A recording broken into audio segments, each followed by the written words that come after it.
So the pottery that we rinsed has had a few minutes to dry, and we're going to go ahead and put what's called wax resist on the bottom.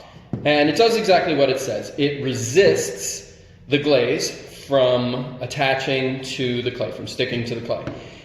We don't want glaze on the bottom, and the reason being is that in the kiln, the glaze will heat up to a superheated liquid and then cool to a solid. So if there is glaze on the bottom, it's as if you had put glue there, and the pottery has to sit on something, and it's called the shelf or the kiln furniture. And when it cools to a solid, it will be permanently attached. And honestly, the only way to get it off is with a hammer. And so, yeah, I mean, not only does it destroy your piece, but it destroys the equipment, the shelf as well. So we have to keep the glaze off the bottom. You can, of course, scrub the glaze off with water, but the problem there is it's a waste of glaze because all the glaze that is on now is gone down the sink. And two, you might not get it all. It may stick in, little crevices or whatever, and still stick. Even a little drop of glaze will stick. So the resist keeps the glaze from going where you don't want it. Now, there's a benefit and a drawback. The benefit is guarantees that the glaze doesn't go there, and also later in another discussion we can use the wax resist as a decorative technique. But the drawback is that it is nearly impossible to take off because it's meant to burn off in the kiln. It just goes up the flue. What happens is the resist will seep into the pores of the clay. And although you may be able to scrub it off with soap and water, which is how we're going to clean the brushes, by the way, you can't scrub it off once it's in the pores. It's too hard. The only way really to get it off is to refire it in the kiln, which is waste of resources and an extra step. So you want to be very careful with this stuff that it doesn't drip where you don't want it to drip, and also that you inadvertently don't get it on your hands and then go and touch the pottery. Because obviously you might not see it, but you'll have bare spots of clay, and that's considered a flaw. So also the other thing about the wax resist is that it stays here on this table. This is the wax resist station. Please do not take it to another area, because then students might not know where it is and have to look around the room, but also because I don't want it traveling and possibly spilling.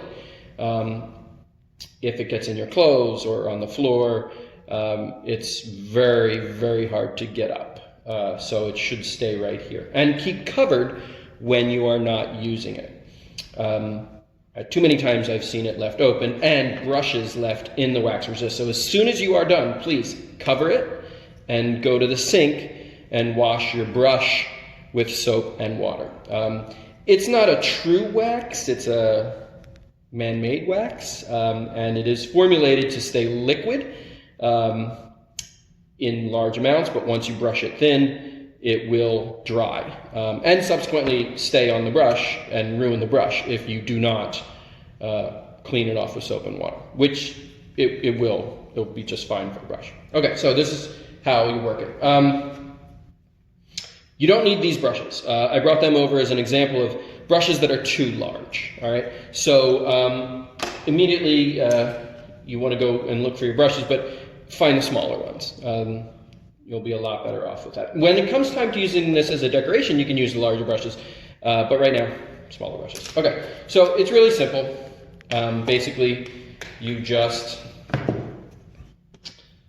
dip the brush in. Now it's it's gray, because I added some India ink to it so that you can see it. Normally it comes like white, and it's hard to see, but the India ink will also stain clothes. So try to keep it where it's supposed to go. All right, now there's a few things about the wax resist. You don't need a lot. It brushes on pretty smooth and even. You have to cover the entire bottom. Don't leave any bare spots. And also, I'm going to ask that you go up the side of the pot just a little bit, about let's say a 1/4 inch. All right. Now this is going to be a buffer zone, so that if you add too much glaze when we're glazing, and it runs, because too much glaze will run, it has this little area to run into before it runs off of the pot and onto the kiln shelf. All right, and so we're almost done.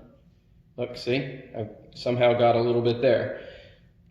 So now this I can't glaze until it is refired. So what I would do here, I don't even know why I'm finishing it, but what I would do here is just set this aside and put it on the bisque shelf again.